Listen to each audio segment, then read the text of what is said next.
Boa tarde e bem-vindos a mais um Mercados em Ação do Jornal Económico. Nesta edição vamos olhar para como a subida da inflação e das yields poderão afetar as bolsas mundiais, que na semana passada até atingiram novos máximos. Vamos também analisar a época de resultados. Esta semana já nos trouxe os números da Galp e aproveitaremos também para falar dos preços do petróleo, que estão acima dos $65 neste momento. Depois da habitual análise dos gráficos e dos números da semana com o Marco Silva, vamos olhar para o que o mercado espera do novo plano estratégico da EDP e, por fim, falar sobre a OPA da Sodim, a Semapa. O nosso convidado hoje é Gonçalo Lima, Equity Sales Trader do Millennium Investment Banking, do BCP. Gonçalo, boa tarde e bem-vindo ao programa novamente. Olá, Chico, tudo bem? Boa tarde, Marco. Olá. Obrigado. Gonçalo, na semana passada os principais índices acionistas registraram novos recordes, com entusiasmo sobre a vacinação e também os estímulos nos Estados Unidos, mas alguns analistas alertaram novamente que podemos estar perante uma bolha. Achas que estamos, na tua opinião? Já foi longe demais este rally? Chico, parece-me que essa é a pergunta que toda a gente faz e que me parece para a qual ninguém tem uma resposta totalmente concreta e com certeza, não é? Eu diria que quando nós olhamos para o mercado e quando olhamos para uma avaliação do mercado, temos que a fazer de forma transversal. Não podemos olhar só para um indicador, só para o preço, só para a variação, ou seja, a variação no ano de 2021, seja a variação que já traz agregada ao ano de 2020. Acho que temos que olhar um bocadinho para vários indicadores. Se olharmos para aquele que é eventualmente o mais clássico dos indicadores de avaliação de mercados, e especificamente o mercado de ações, que é o price earnings, e mesmo se tivermos em conta os earnings, portanto, os resultados esperados para o próximo ano, claro que identificamos uma valorização, ou aqui aqui as cotações estão um bocadinho acima daquilo que é a média histórica. O price earnings forward do S&P 500 anda ali à volta dos 22, quando a sua média dos últimos 5 anos é 18, e mesmo se olharmos para os índices à escala global, e começo pelo S&P, é sempre aquela referência para os mercados de capitais globais, se olharmos para aquilo que são os índices à escala global, temos também identificamos este padrão. E por aí podemos dizer que eventualmente os mercados estão a cotar múltiplos um bocadinho mais caros do que seria suposto. Mas nós temos que olhar também para outros indicadores. Se olharmos para aquilo que é a dividend yield, por exemplo, do S&P 500, e a colocarmos no 1,5%, identificamos que ainda está acima daquilo que é a yield, por exemplo, dos 10 anos das Treasuries. Quando tipicamente o que nos diz a história é que os mercados de ações americanos cotam com yields abaixo daquilo que são as yields das Treasuries a 10 anos. Portanto, por aí podemos dizer que o mercado de ações ainda está atrativo. Se olharmos, por exemplo, para os prémios de risco, tanto nos Estados Unidos quanto na Europa, identificamos que o prémio de risco do S&P 500 anda ali ainda acima de 5, quando a sua média deverá andar entre os 3 e muito 4. E, por exemplo, olhamos para o índice alemão, o DAX, que eu puxo aqui como um exemplo que faz sentido trazer, porque está realmente atrativo, está com um prémio de risco de 7, quando a sua média anda à volta dos 5. E, portanto, eu diria que o mercado, olhando para aquilo que é o conjunto de vários indicadores que nos permitem avaliar o risco, não podemos dizer que está em bolha. Eu tendo a dizer que não está em bolha, tendo a dizer que o mercado tem espaço para continuar, ou pelo menos para se suportar neste nível. Gonçalo, mas falando em yields, o spread, a diferença entre as 30 e as 30 anos e as de maturidade menor aumentaram para o máximo de 5 anos e mesmo as de 10 anos estão a subir, estão a criar uma diferença muito grande em relação às de 2 anos, por exemplo. E é isto que também está a provocar este receio dos investidores sobre uma possível subida dos juros devido à provável subida da inflação. Achas que Jerome Powell e os outros membros do FED conseguiram sossegar os investidores ou terá que haver mais qualquer coisa? Esta semana vamos ter essa resposta porque vamos ter o Jerome Powell a falar no Congresso e vamos ver o que vai dizer. Parece-me que, olhando de forma cega para aquilo que é a evolução das yields, para aquilo que são os indicadores macro nos Estados Unidos, eu diria que os reguladores americanos e a Reserva Federal têm motivos para estar satisfeito com aquilo que tem vindo a ser feito, com o plano de estímulos que tem vindo a ser implementado, porque realmente a economia está a reagir e as empresas estão a entregar resultados. Relativamente à subida das yields, claro que isso traz um nervosismo. Eu diria que o mercado precisa de alguns argumentos também para corrigir. Quer dizer, não é sempre para cima, nem é sempre com volatilidades muito baixas. Parece-me que numa fase em que temos o plano de vacinação em curso e bastante avançado em algumas economias desenvolvidas, nomeadamente o Reino Unido, Estados Unidos, e nos Estados Unidos, então, que começamos a ter claramente aqui os números da pandemia a melhorarem, temos a reabertura cada vez mais próxima e temos em perspectiva e a expectativa de uma recuperação económica rápida nos próximos, eventualmente, 2 trimestres, e mesmo este primeiro trimestre já vai apresentar números macroeconómicos muito fortes. Isso traz preocupação com a subida das yields, é um facto. Agora, se essa subida traz preocupação ou não, para já eu diria que não. Nós temos a yield, as treasuries a 10 anos, estão a cerca de 1,37, à data de hoje. Pré-pandemia estavam a 1,9. É um facto que tu referes, os spreads alargaram, mas também por causa exatamente desta incerteza de curto prazo do que pode ser o ritmo de crescimento. Há uma expectativa elevada de ritmo forte de crescimento pós-reabertura da economia. Parece-me que os níveis onde andam as yields ainda não constituem uma preocupação para o mercado de ações como um todo, até pelos motivos que estávamos a falar antes. Agora, este aumento da volatilidade parece-me normal, até porque pode haver alguma rotação de carteiras. Investidores que estavam mais expostos àqueles que são os winners, os clássicos winners da situação pandémica, os stay-at-home stocks, as tecnológicas, empresas com múltiplos mais elevados, se calhar com as cíclicas terem aqui uma perspectiva de recuperação forte nos próximos meses, essa rotação de carteiras pode trazer por si só uma volatilidade adicional ao mercado e até alguma queda de alguns índices, porque essas empresas tecnológicas e de múltiplos mais elevados têm muito mais peso nos índices. Logo por aí, essa rotação por si só pode trazer alguma correção natural do mercado. Ora, tudo isto são movimentos que me parecem relativamente naturais de um momento do chamado reflection da economia americana, e em que estamos aqui num ponto de inflação e de recuperação económica. Se gera uma preocupação superior a isto que estamos aqui a falar, para já, eu acredito que não. E aquilo que eu acredito que vai ser o discurso do Jerome Powell esta semana é que o programa de estímulos está para continuar. Não me parece que o tapering e, portanto, o abrandamento ou a inversão da política monetária seja tema para 2021. Ainda ontem, 2 analistas falavam de casas globais, falavam de abrandar o programa de compra de ativos em 2022 para que se possa começar a subir juros em 2023. Isto se correr tudo bem.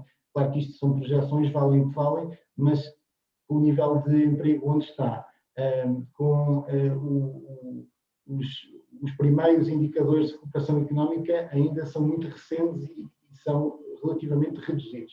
Acho que vamos precisar de mais matéria para acreditar que realmente a economia americana vai recuperar de forma sustentável. Sim, uma consolidação da recuperação, tal como Christine Lagarde tem dito também na zona euro. Gonçalo, vamos mudar para outro tema, falando um bocadinho em preocupação, que é o mercado do petróleo, nomeadamente, olhando um bocadinho para a época de resultados também, que finalmente chegou a Portugal. Na segunda-feira tivemos os resultados da Galp, que divulgou um prejuízo de 42 milhões de euros para 2020. Foi um tombo muito grande, cerca de 500 milhões de euros perdidos em lucros de um ano para o outro. A Galp cortou o dividendo e também as metas de produção de petróleo. Os analistas e os investidores ficaram desiludidos e as ações caíram, mas na teleconferência com os analistas, o novo CEO, Andrew Brown, salientou a prudência, que a empresa vai ser prudente no ano difícil. Na tua opinião, esta é a atitude certa para uma petrolífera nesta altura? Parece-me que essa é a posição a ter, não só no caso da Galp, mas no caso das petrolíferas em geral, e basta olhar para aquilo que está a ser um bocadinho o discurso e o outlook das várias petrolíferas na Europa. Estamos a falar de um setor que está completamente em reconfiguração de negócio, em que aquilo que é a geração de cash flow com base na produção de petróleo se vai manter, no fundo, que é a base de sustentação para o cash flow necessário para o investimento em novas áreas de negócios para fazer a transição energética que todas essas empresas terão que fazer. E o investimento em novas áreas de negócio está aí. É realmente desafiante, porque não estamos só a falar das empresas do setor petrolífero, mas as próprias utilities estão muito, ou seja, vai haver ali um espaço comum entre utilities e empresas do setor petrolífero que vão ter que disputar. Portanto, o guidance que a Galp apresentou, acho que faz sentido ser prudente, não me parece que seja um tema só da Galp, acho que é um tema de todo o setor. Da indústria. Gonçalo, na conferência com os analistas, Brown salientou que a Galp tem como base os $50 por barril para este ano. Neste momento o Brent cota na ordem dos 65. O que é que está a justificar esta subida de preços acima do nível médio e achas que poderá vir a recuar para baixo dos 50 ainda este ano? Encontrar um ponto de equilíbrio para o preço do petróleo é um exercício muito difícil, magia, até porque é quase magia, até porque estamos a falar de um ativo que tem uma influência política muito forte. Não é um mercado a funcionar de forma livre e natural e aí perdemos um bocadinho de sensibilidade. Os $50 que a Galp tem como referência parecem-me sensatos. Olhando assim para aquilo que está a acontecer no mercado energético e no mercado do petróleo, parece-me sensato. O que é que está a acontecer? Uma subida forte, e que já vem há várias semanas, do preço do petróleo, muito sustentada pela expectativa de recuperação económica que nós ainda há pouco falámos e que também está a puxar pelas yields, está a puxar por outras classes de ativos e as commodities também estão a beneficiar por isso. Está aqui uma alocação para as commodities em geral, que está a beneficiar o preço da matéria-prima do crudo e do Brent. Logo por aí é um fator que sustenta o preço. Depois, aquilo que é o expectável aumento do consumo por via da reabertura da economia também é outro fator. Isto do lado da procura. Eu diria que o tema está do lado da oferta. Aí é que há mais discussões e há temas mais complexos a observar. Logo para começar, na próxima semana, no dia 4 de março, temos uma reunião da OPEP+, onde logo à partida temos uma divergência entre a Arábia Saudita e Rússia. Novamente. Os sauditas querem manter o preço do petróleo estável e querem manter as cotas de produção estáveis e a Rússia pretende aproveitar esta subida recente dos preços para aumentar as cotas de produção. Portanto, logo aí temos uma divergência que não sabemos muito bem o que vai sair dessa reunião. Depois também tivemos recentemente aquilo que foi as tempestades que afetaram a produção de shale oil nos Estados Unidos, nomeadamente no Texas, que também pressionou a quantidade oferecida e puxa naturalmente pelo preço. Depois ainda temos, aqui numa dinâmica política, o próprio Joe Biden a mostrar abertura para retomar negociações naquilo que é o programa nuclear com o Irão. Se houver algum desenvolvimento nesta matéria, podemos ter o Irão a exportar mais petróleo do que está a fazer hoje para as restantes economias globais e economias desenvolvidas, que são aquelas que têm o maior consumo. E, portanto, eu diria que aqui há muitos fatores do lado da oferta que podem condicionar. No curto prazo, condicionarão com certeza. No médio prazo, aquilo que nos têm dito os analistas especialistas em matérias-primas é que a procura, o aumento de consumo por via de reabertura da economia e o aumento da procura de ativos commodities vai mais do que compensar estes constrangimentos do lado da oferta, ou possíveis constrangimentos do lado da oferta, e que pode fazer aumentar a oferta e que vai levar o preço a níveis, por exemplo, a Goldman Sachs falava em $70 no Brent já no segundo trimestre e 75 no terceiro. Um outro analista hoje falava de $80 no Brent até final do ano. Portanto, vejo os investidores otimistas. No médio prazo, acho que há matéria para suportar preço no curto prazo. Eu apontava a reunião da próxima semana, do dia 4 de março, como determinante, porque se a OPEP+ aumenta as cotas de produção, acho que vai acabar por ter um efeito, pelo menos no curto prazo, no preço da matéria-prima. Certamente, Gonçalo. Já voltaremos à conversa contigo sobre energia novamente. Por enquanto, vamos para os números e os gráficos da semana com o Marco. Obrigado, Chico. A semana passada foi, tal e qual como o Gonçalo referiu, de rotação, nomeadamente das grandes tecnológicas para o setor financeiro e petrolífero. Portanto, o dinheiro saiu das empresas que mais ganharam o ano passado para estes dois setores. E podemos ver aqui claramente financeiras e energéticas a ganharem bastante mais que o restante mercado, e a tecnologia aqui a vermelho carregado, nomeadamente o setor das empresas de semicondutores. Em relação ao tipo de empresas, as grandes empresas foram mais castigadas com pressão vendedora, enquanto que as empresas de média dimensão foram aquelas que tiveram um comportamento melhor. Em relação ao desde o início do ano, podemos ver que as energéticas estão a recuperar bastante terreno, aliás, estão neste momento com um comportamento bastante interessante, só pecando para um subnicho do setor dos semicondutores que continuam a ter a melhor performance dentro das tecnológicas este ano. Este é o mapa da surpresa e do desapontamento em relação aos resultados das empresas do S&P 500 que já divulgaram os seus números e a sua consequência no mercado no dia seguinte. E podemos ver que este ano, curiosamente, contrariamente ao que tem acontecido nos últimos 5 anos, em que a média, quando a empresa surpreende pela positiva, os títulos sobem 0,9% no dia seguinte, este ano estão a descer em média 0,1%. E quando a empresa decepciona, os títulos costumam cair 2,5%, e este ano só estão a cair 0,7%. Portanto, aqui uma discrepância muito interessante, poderá significar que os investidores estão menos sujeitos a estas surpresas boas ou más. Em relação aos setores que mais surpreenderam nos lucros, empresas de consumo não essencial, energéticas, financeiras e a tecnologia. As empresas mais expostas à internacionalização foram aquelas que tiveram um maior crescimento das receitas, aqui a verde, 3,3%, enquanto as empresas que estão mais sujeitas ao consumo interno nos Estados Unidos cresceram apenas 2,9% no último trimestre do ano passado. Em relação às margens de lucro, continuam boas, e os setores continuam bastante equilibrados em relação ao último trimestre de 2019. Podemos ver, inclusive, que houve setores que subiram as suas margens de lucro o ano passado, nomeadamente imobiliário, tecnologias de informação e financeiras, aquelas que têm mais margem de lucro. Este é o mapa dos setores, aqui a azul carregado é a sua exposição ao espaço de consumo interno, e a azul menos carregado à internacionalização. Podemos ver aqui que o setor dos materiais e das tecnologias de informação são aquelas que estão mais expostas ao exterior, à exportação.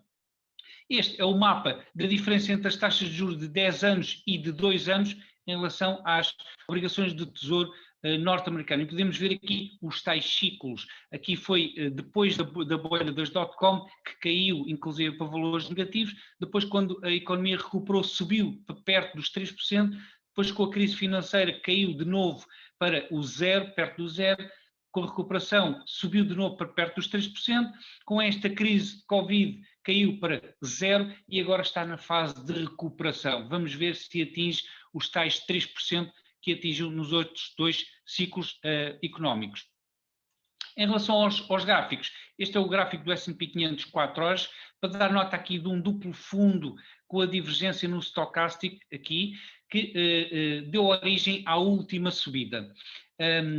Ainda assim, o S&P 500 está bastante mais fraco, ou menos forte, digamos assim, do que o Russell 2000. As empresas de menor capitalização têm tido aqui um comportamento espetacular nos últimos meses e continuam bastante mais fortes que o restante do mercado. Em relação ao euro-dólar, 4 horas, está aqui um padrão de head and shoulders invertido, ou seja, aqui a cabeça e aqui os 2 ombros, portanto isto invertido, e se quebrar esta linha azul, que é chamada a linha dos ombros, terá aqui provavelmente um potencial para subir de forma acentuada. Por fim, o preço, o gráfico do Brent, que nós indicámos já aqui no programa anterior, que tinha aqui uma zona de resistência aqui na linha superior, nesta azul, foi efetivamente uma zona de resistência, mas para já o preço está a quebrar em alta, o que costuma ser sinal de que poderá inverter nas próximas semanas. E é tudo, Chico. Muito obrigado, Marco, pelos números e os gráficos. Vamos continuar nos números para o meu número da semana, que é 26,67%.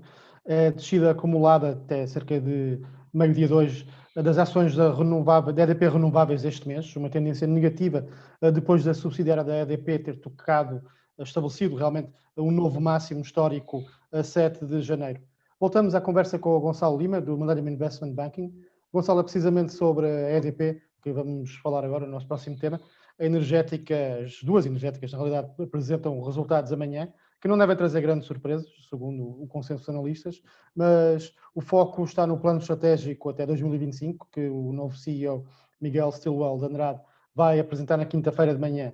Aqui duas perguntas. Por que é que este plano foi antecipado? Recordo que o plano anterior, apresentado por António Mexia em 2019 e até 2022, e o que é que se espera, de forma geral, nestas novas metas da EDP? Chico, a justificação da empresa é que o plano que iria até 2022 já está praticamente cumprido. A execução foi muito boa, estão muito satisfeitos com a execução e, portanto, querem novos desafios, querem novos projetos para lançar aquilo que são as linhas de crescimento já para os próximos anos. Eu diria que o que nós podemos esperar, basta estarmos atentos àquilo que foram os movimentos da empresa, não precisamos ir muito para trás. Vamos olhar para os movimentos da liderança e da gestão da EDP naquilo que foram as últimas semanas. O seu CEO, o Miguel Stilwell, disse recentemente que espera um crescimento, um investimento em energias renováveis à escala global, que quadriplique nos próximos 10 anos. E disse ele também que a EDP quer estar posicionada de forma a encabeçar essa transição energética e esse movimento de investimento em renováveis. É uma avalanche de capital brutal, público e privado, que obviamente a EDP quer fazer parte desse processo e quer ser uma referência nesse processo de transição. Faz sentido este posicionamento se olharmos para aquilo também que tem sido um posicionamento dos vários líderes políticos das principais economias do mundo. Claramente as energias verdes, a descarbonização da economia, as energias renováveis entraram na agenda política na Europa há mais tempo e de forma mais assumida. Nos Estados Unidos agora com a viragem para a administração Biden, claramente ele referiu que vai haver um investimento brutal nessa área, e até a China recentemente lançou metas e objetivos para, por exemplo, a descarbonização ou redução da emissão do parque automóvel chinês, portanto, estamos a falar de algo gigante e que logo por aí já tem um impacto muito importante no mundo. Portanto, esta dinâmica, esta transição entrou na agenda política global e, obviamente, faz todo o sentido as empresas estarem posicionadas. Olhando para aquilo, além do discurso da EDP, recentemente criou 2 unidades de desenvolvimento de negócio em hidrogênio verde, que vai ser juntamente com o eólico e o solar, os 3 pilares de crescimento do setor das renováveis para a EDP. Obviamente que o solar e o eólico com mais peso, o hidrogênio aqui numa fase mais inicial, mas também a ser um pilar importante. E também foi notícia já este mês a compra de uma empresa em Itália, ligada também à energia solar e que faz aumentar o posicionamento e a presença da EDP em Itália e também numa unidade de energia solar. Portanto, eu diria que podemos esperar um novo plano estratégico, muito investimento em renováveis, muito investimento em solar, eólico e hidrogênio, e eu diria que isso vai ser o principal ponto Gonçalo, mas os dois títulos do grupo EDP registraram máximos em janeiro. De lá para cá, o comportamento tem sido o inverso, portanto, estão a liderar as perdas este mês no PSI 20. O que é que explica esta retração? Será que é a tomada de lucros? O mercado já tinha incorporado o crescimento expectável para, por exemplo, as renováveis na Ibéria, o reposicionamento, ou há aqui algo que nós não estamos a ver, como a eventualidade da subida dos juros ou eventualmente a perda do prémio de uma potencial OPA? Marco, eu diria que há aqui tu tocaste em vários pontos e todos eles têm a sua contribuição. Na minha opinião, aquilo que mais pesou nas últimas semanas, alguma tomada de lucros, juntamente com alguma incerteza daquilo que é os resultados, não só das EDPs, mas também das outras empresas do setor, tanto na Europa como nos Estados Unidos, mas o ponto de aumento das yields, aumento da taxa de juros, e estamos a falar de empresas, nomeadamente as empresas renováveis, que cotam com yields, com múltiplos muito elevados, porque obviamente que a expectativa, o mercado está a descontar um ritmo de crescimento muito elevado e, portanto, aquilo que nós falámos há pouco para as tecnológicas nos Estados Unidos, que têm múltiplos mais elevados e que com yields mais altas perdem alguma atratividade, pode estar a acontecer também, naturalmente, num título principalmente como a EDP renováveis. Depois a EDP acaba por ir também um bocadinho atrás, porque claramente o driver de crescimento da EDP é a EDPR e aí em termos de momento, o momento da EDPR vai ter muito peso na EDP em termos de título. Agora, parece-me que há aqui essa correção. Se nós olharmos para empresas do setor do solar, do setor das renováveis e eólicos, mesmo nos Estados Unidos, estamos a falar de retracements da ordem dos 20%, 30% à data de hoje, se olharmos para aquilo que é as últimas 2, 3 semanas, um mês. Portanto, não é um fenómeno que está a acontecer exclusivamente com a EDP e a EDPR. Eu acho que são títulos muito transacionados por investidores estrangeiros, por investidores globais, e, portanto, acabam por ter um comportamento parecido com esses títulos que nós identificamos também nos Estados Unidos e na Europa. Gonçalo, vamos para o último tema, ficando no PSI 20, que de 20 só tem o nome neste momento e parece que vai ficar menos ainda, porque desta semana, no final da semana passada, a Semapa está a ser objeto de uma OPA da Sodim, holding da família Queiroz Pereira, que quer comprar os cerca de 26% que não detém na dona da Semap, da Navigator, e oferece um preço de 11,40 euros. Duas perguntas.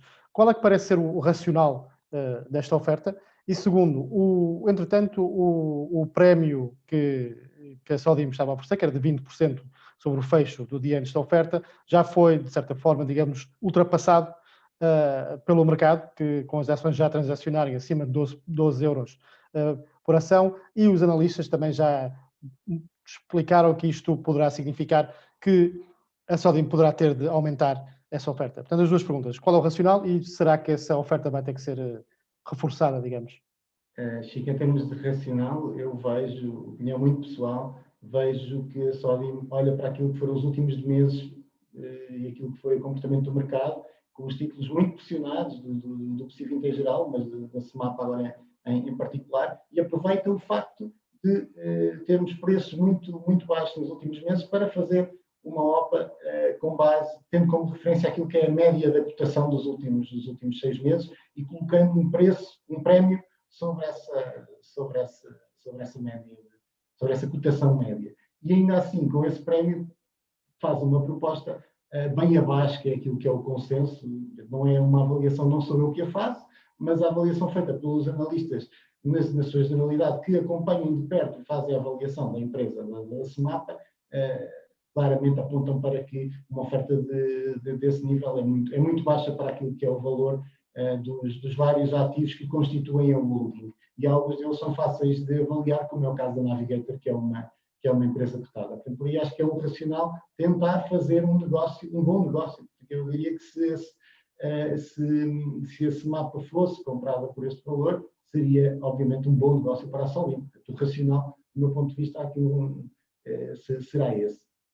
E eu acho que um bocadinho esta justificação responde à tua segunda questão. Parece-me que não sou só eu que estou a ver as coisas dessa forma. O mercado está a ver as coisas dessa forma. E entendo que a proposta não é muito atrativa e há aqui muitas dúvidas que a maior parte dos investidores que possuem esse mapa se vão deixar seduzir por esta proposta da Sodim. E o que o mercado nos está a mostrar é que ou a Sodim vai subir o preço, ou a Semapa vai seguir o seu caminho naturalmente para um nível de cotação mais elevado, à imagem do que acontecerá com outras empresas no PSI 20 à medida que vamos recuperando da situação pandémica e à medida que há uma perspectiva de crescimento económico mais forte para as próximas semanas, para os próximos trimestres. E sendo, ainda para mais, um PSI, um índice onde as empresas cíclicas têm um peso significativo, e a Semapa e o seu principal ativo, a Navigator, são claramente empresas cíclicas que beneficiam neste contexto. Gonçalo, por falar em PSI 20, o que é que esta saída, mais uma, pode simbolizar sobre o mercado nacional e a escassez de empresas em bolsa? Vamos ficar ainda menos relevantes? Marco, eu acho que isto nos deve, nós que acompanhamos o mercado de capitais muito de perto e obviamente que temos uma atenção especial pelas empresas e pelo mercado, que é o mercado do nosso país, acho que é um fator de preocupação claro. Vamos perdendo a conta-gotas e olhamos para os últimos 5, 10 anos, grandes cotadas de peso, cotadas que tinham expressão lá fora e que tinham captado um investimento estrangeiro, e à medida que nós vamos perdendo empresas cotadas no nosso principal índice, vamos claramente perder aquilo que é a força dos principais veículos para captar investimento estrangeiro para o nosso país vai-se perdendo. E eu acho que perdendo mais um player histórico do PSI 20, acho que é mais um passo nesse caminho. E não está fácil de reverter porque não são assim tantas as empresas que nós temos na calha para serem dispersas em bolsa naquilo que é o nosso panorama empresarial e, portanto, gera aqui alguma preocupação claramente. E nós olhamos para aquilo que são os volumes, e enquanto players do mercado nós olhamos muito para isso, aquilo que são os volumes praticados no PSI 20, mesmo em dias bons, mesmo quando o mercado europeu está animado, mesmo até quando o mercado ibérico está animado, e temos aqui uma boa referência para nós, que é o índice espanhol, obviamente dentro das suas proporções, que é uma geografia e um índice com muito mais expressão, mas mesmo nesses dias, os volumes que o PSI 20 faz hoje são incomparavelmente mais baixos do que aquilo que acontecia há 3, 4, 5 anos atrás.